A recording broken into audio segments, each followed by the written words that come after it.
Hello, my name is Alex and I am the host of How Bizarre Podcast, and this is episode 15 of the series. Hopefully you'll like it and the show will make some traction in the time ahead.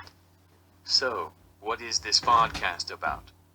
It's about storytelling and especially about stories that are obscure, unknown to the wider public, strange and sometimes inexplicable, content that somehow never got the attention it deserved. Stories that are forgotten in the mists of time regardless if they happened yesterday or some centuries ago.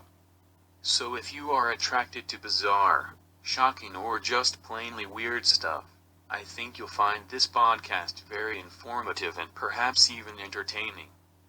This podcast is for mature audiences and listener discretion is advised. All that being said, now let us dive into the 15th episode of How Bizarre Podcast. This episode is to tell the story of one man through snippets, to get his endeavors to the public blissfully unconscious about his existence. Once upon a time there existed a man named Roald Amundsen. And as the legendary commercial goes, he was the most interesting man in the world. That man was my hero in the past, and he still is to some degree. And so he wandered around the world. In contemporary language he would have been described as an adrenaline junkie. Being born in a small town of Borge in Norway, this man was destined to fulfill his parents' wishes and to pursue a career in medicine. However, that was not to be, and after his mother's death when he was 21 and studying in Oslo, he cut all ties with academia and went on to pursue a career of wandering. To gather experience he volunteered into the strange Belgic expedition on the ship Belgica set to conquer Antarctica and the South Pole. Belgica never achieved the former, but still it was highly valuable lesson for the young explorer. His personal life in the meantime, in between expeditions, was rather strange.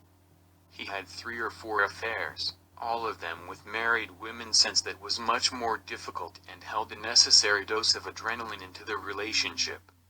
We all have some fetishes. His was the danger of being caught by the respective husbands of his love interests.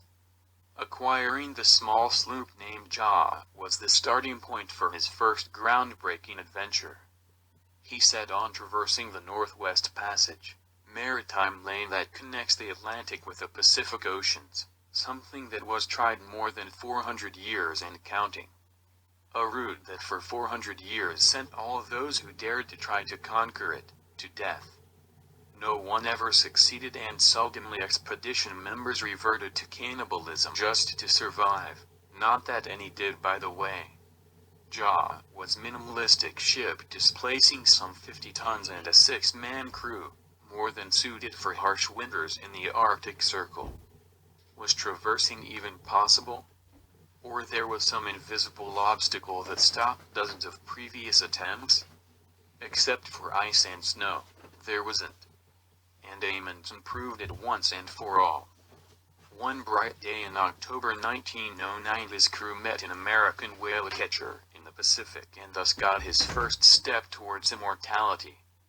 Then, Amundsen planned for an expedition to the North Pole, for which purpose he acquired the ship Fram, that had legendary status, being a ship used by another legendary Norwegian explorer, Fridtjof Nansen. Having learned of the alleged conquering of the North Pole by Robert Peary en route to the pole, Amundsen disappointingly but swiftly decided to set sail to the South Pole, motivated in part with news that a British expedition led by Robert Falcon Scott was going for the pole and mythical status among men and women. Fram set sail and within months reached Antarctica in January 1911 on the Ross Ice Shelf. From there on, he continued with dog sleds. This was interesting and in sharp contrast with Scott, who opted for horses. Amundsen was enemy of racism and went to great lengths to learn what Eskimo population had to say about traversing the snowy desert. And he was a trailblazer in that respect, all other expeditions until then opting to ignore Inuit experiences and dismiss them as barbarians. His sled dogs had many advantages when compared with ponies, not to mention that in a case of canine death the dog could be used as food for the remaining animals. including humans. 14th of December 1911, almost a year since the start of the expedition, Amundsen and 6 other men reached the South Pole, beating Scott's attempt by an entire month. While Scott's endeavor climaxed in tragedy, Amundsen's was uneventful, which happens to be the best when trailing on a path never used before. One cannot even imagine the gargantuan disappointment among Scott and his men when they reached the pole, only to be greeted by a waving Norwegian flag and a letter describing Amundsen's exploit. This feat in itself was enough to immortalize Amundsen, but he had other ideas. Finding out that Peary and Cook's attempt at the North Pole was dubious if not completely fabricated, he realized that he could be the first officially recognized conqueror of both poles. And so, with the Great War coming to an end and U-boats menace being a thing of the past, he organized a trip to the north, this time with royal approval and a royal vessel called Maud. The plan was to let Maud be frozen north of the Bering Strait and for the ice to shift her all the way to the pole. Sadly, this was not to be because of the thickness of the ice and qualities of the ice itself. After a year of aimless drifting, waiting for the summer to open sea routes, Amundsen decided to abort the expedition and set sail to Nome, Alaska, to replenish his ship. Never to be discouraged by failure, he just decided to change the mode of transportation and got interested in zeppelins because they were a relatively safe bet in traversing extreme distances, as proved by German 13,000-kilometer voyage during the Great War. Norwegian state financed the airship Norge that was built for the sole purpose of conquering the North Pole by air. All was well, tedious perhaps, and Norge reached the North Pole on 12th of May 1926. He and his crew of 16 were the first confirmed human beings to set foot on the North Pole. Not being a man to stay idle, opportunity for a new adventure knocked at his door. And as we know, when opportunity knocks and he is away, opportunity waits for him. Italian Zeppelin carrying Italian expedition to reach the pole for the glory of fascism and Mussolini regime, got themselves lost in the never-ending wideness of the Arctic in 1928. Amundsen was first to lend a helping hand in an attempt to locate and save Umberto Noble's crew. Sadly, what has never been determined is, where did the last great hero of planetary exploration disappear? In order to help and rescue a fellow tramp and explorer from Italy who was trying to cross the North Pole with Zeppelin and had a catastrophe on the way, he organized a rescue expedition with another Norwegian and 3 Frenchmen. The group was to search for survivors across the vast Arctic with the help of the Norge airship, Dornier Wall and Latham L-47 seaplanes, last one being Amundsen's choice of craft, equipped to withstand unforgiving climate and fly through the harsh conditions of the far north.